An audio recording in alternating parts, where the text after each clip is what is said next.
Everyone, welcome back to my another mini blog. তো ব্লগটা শুরু করলাম, আজকে মিনি ব্লগটা সকাল থেকে শুরু করলাম। তো সকালবেলা স্নান টান করে একদম রেডি হয়ে গেলাম চেম্বার যাওয়ার জন্য। আর চুলটা যেহেতু হালকা হালকা ভিজা ছিল, তো সেই জন্য ভাবলাম যে একদম সিরাম লাগিয়ে চুলটা একটু আঁচড়েই নিই। তো ওখানে আঁচড়াতে আঁচড়াতে একটু তুলসী মালার সাথে চুলটা লেগে গেছিলো।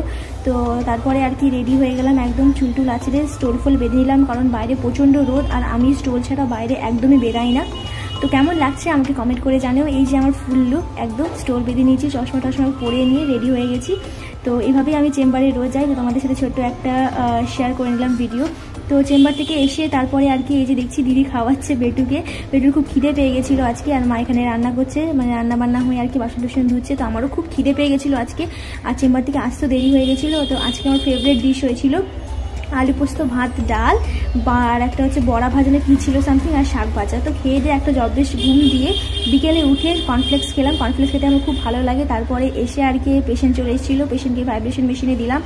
তারপরে আর কি বসে বসে একটুখানি ভিডিও করছিলাম তোমাদেরকে দেখানোর জন্য যে ওইদিকে চেম্বারটায় অনেক লোক টোক এসছে। ওটা হচ্ছে হেলমেটের দোকান, তোমাদের যদি কারো লাগে তোমরা আসতে পারো। তো তারপরে আর কি সে চেম্বার মানে পেশেন্টকে ছেড়ে দিয়ে একটু বসেছিলাম, বসে বসে আর কি একটু নিজেকে দেখছিলাম।